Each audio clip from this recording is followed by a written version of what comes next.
Jangan habibkan para pejuang bangsa ini.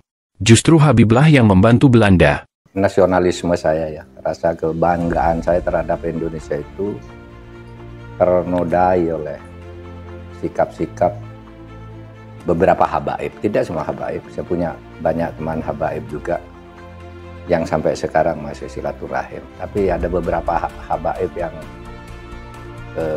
membuat hal-hal yang bagi saya menodai kemuliaan leluhur saya juga. Saya harus anggap leluhur saya, bangsa Indonesia itu mulia, tidak kalah mulianya dengan habaib. Assalamualaikum warahmatullahi wabarakatuh. Alhamdulillahirrabbilalamin. Bersyukur kita kepada Allah dan berselawat kita kepada baginda Rasulullah dengan mengucapkan Allahumma salli ala Sayyidina Muhammad wa ala ali Sayyidina Muhammad. Assalamualaikum ya Rasulullah. Pakar hukum Profesor Mahfud MD menegaskan, sama saja keturunan Ba'alawi dengan keturunan Minak Jinggo di mata hukum. Bagi para hurufat, jangan hina kebangsaan kami.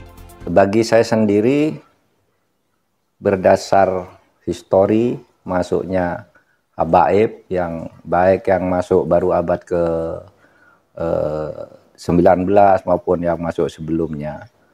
Bagi saya sendiri, apakah mereka itu turunan Nabi atau tidak, itu bagi saya tidak terlalu penting ya.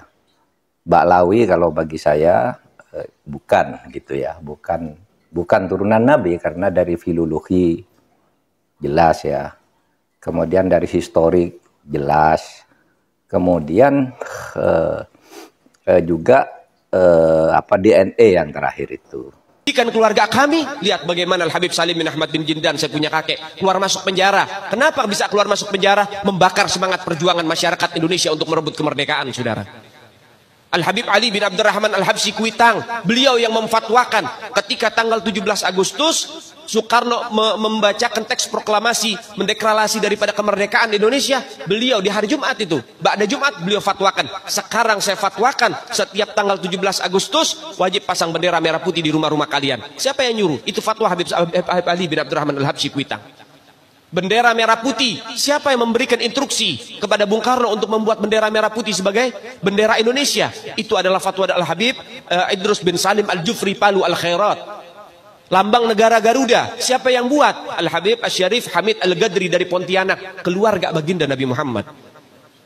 Lagu 17 Agustus, Pramuka, lagu syukur, siapa yang buat? Al-Habib Husain Al-Mutahhar dari Semarang, dzurriyyah baginda Nabi Muhammad. Semua yang menulis selama ini, Bung Karno pulang dari Dalat, dijanjikan kemerdekaan, lalu terjadi sini tarik-menarik antara pejuang. Yang satu ingin merdeka secepatnya, yang satu menunda sesuai dengan persetujuan Jepang. Sampai Bung Karno diculik.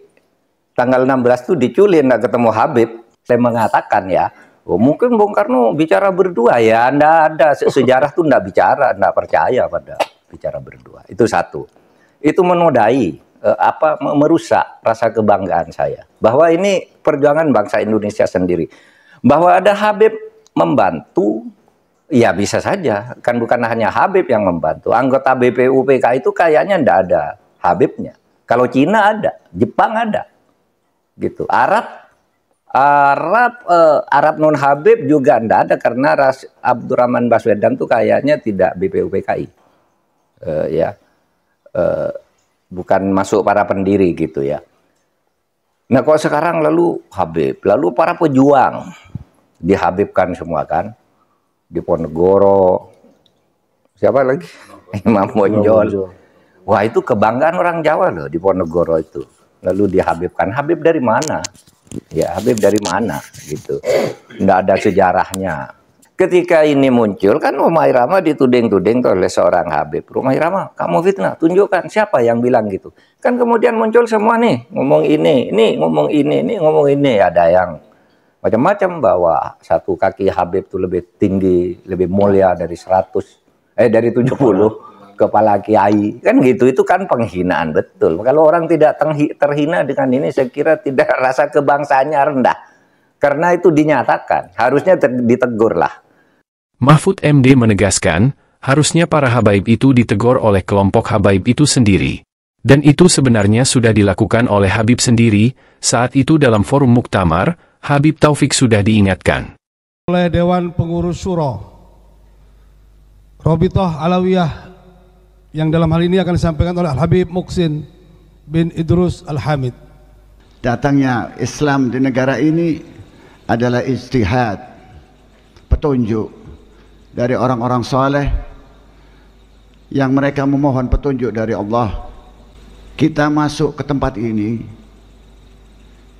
setelah tanahnya subur, disuburkan oleh para wali-wali yang datang lebih dahulu. Kita diingatkan untuk menyebar di seluruh penjuru dunia, di Afrika Utara, di Afrika Timur, di Asia Tenggara, di Asia Selatan, dan di seluruh tempat mengalir darah daripada Rasul Muhammad SAW, membawa akhlak Nabi Muhammad SAW. Alhamdulillah, saya hanya mengingatkan kepada kita semua yang hadir di tempat ini, kita saat ini berada di zaman medsos yang sangat rumit, yang kita seringkali tidak mampu lagi membedakan mana yang hak dan mana yang batil. Dan zaman ini masuk di seluruh lapisan masyarakat. Zaman ini masuk di seluruh rumah tangga dan segala lapisan kehidupan, mulai anak kecil sampai orang-orang yang dewasa. Tidak bisa dibendung. Ini sunnah kehidupan. Al-Imam Ali bin Abi Thalib mengingatkan kepada putranya Imam Hasan bin Ali bin Abi Thalib untuk waspada bahwa zaman pasti berubah. Tidak mungkin zaman ini akan mengalir seperti yang kita rencanakan. Pasti kita akan hidup di zaman perubahan. Zaman sebelumnya Al-Habib Taufik ini memegang Rabithah tidak sama dengan zaman sekarang ini.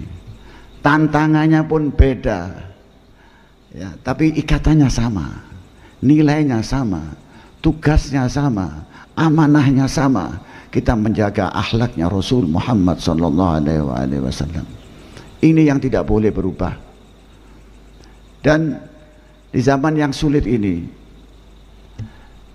yang paling penting kita jaga adalah banyaknya diam. Banyaknya diam, untuk tidak sekedar menjawab segala macam yang sampai kepada kita. Kita kembalikan kepada caranya Nabi Muhammad SAW, senyumannya Rasulullah SAW, kelembutannya Nabi Muhammad, akhlaknya Rasulullah, bagaimana silaturahimnya Rasulullah, bagaimana tolong tangannya, karimnya Muhammad SAW. Dan ini adalah amanah yang harus kita jaga. Alhamdulillah, saya yakin sudah banyak yang diperbuat oleh Rabithah saat ini. Banyak yang sudah dilakukan, banyak perubahan yang kita melihatnya. Walaupun masih ada catatan-catatan yang tadi saya sampaikan dengan Sekum, kalau saya ucapkan di sini jangan sekarang keras-keras kata dia, jangan keras-keras kata dia. Nanti kita tulis saja insya Allah. Tapi ini amanah sudah dijalankan dengan baik. Kita apresiasi apa yang dijalankan oleh Al-Habib Taufik dengan DPP-nya, dengan keluarganya, keturunannya, semuanya. Saya mengingatkan kepada semua yang hadir ini. Yang kedua, itu yang pertama saya ingatkan. Yang kedua, bahwa Rabithah Alawiyah ini tidak bisa berdiri sendiri. Kita merupakan bagian daripada umat. Tadi sudah disampaikan, kita merupakan bagian daripada umat. Ya, kita harus menjalin silaturahmi dengan seluruh ormas-ormas yang ada di muka Indonesia ini. Dan kita merupakan bagian yang tidak terpisahkan daripada NKRI ini. Apapun yang dilakukan oleh Rabithah Alawiyah, ujungnya, muaranya adalah perbaikan daripada akhlak umat Nabi Muhammad khususnya, dan umat nasional Indonesia, NKRI, bangsa Indonesia semuanya ini. Saya tidak akan menggurui terlalu banyak Habib Taufik, karena antum lebih tahu. Kita hanya membantu apa yang bisa kita lakukan surah ini untuk memudahkan, untuk mengingatkan, untuk menjaga amanah yang diberikan oleh Muktamar. Dan mudah-mudahan apa yang kita lihat hari ini amat menggembirakan kita, dan mudah-mudahan Mukernas ini akan bisa mengevaluasi mengkoreksi. Khurafat-khurafat ini harus diakhiri karena menimbulkan fitnah. Khurafat sendiri artinya semua cerita atau rekaan, hayalan, ajaran-ajaran tentang pantangan atau larangan, adat istiadat, ramalan-ramalan, pemujaan atau kepercayaan yang menyimpang dari ajaran Islam. Khurafat sendiri merupakan sebuah kata yang biasa digunakan oleh umat Islam. Istilah ini kerap juga dikenal dengan sebutan tahayul. Khurafat adalah istilah yang merujuk pada cerita yang tidak masuk akal. Istilah ini mengacu pada suatu berita yang dibumbui dengan kedustaan. Kemunculan khurafat adalah berasal dari kepercayaan yang ada pada masa nenek moyang dan diakini sampai sekarang, diwariskan secara turun-temurun. Terima kasih, sampai jumpa di video berikutnya. Terima kasih. Assalamualaikum warahmatullahi wabarakatuh.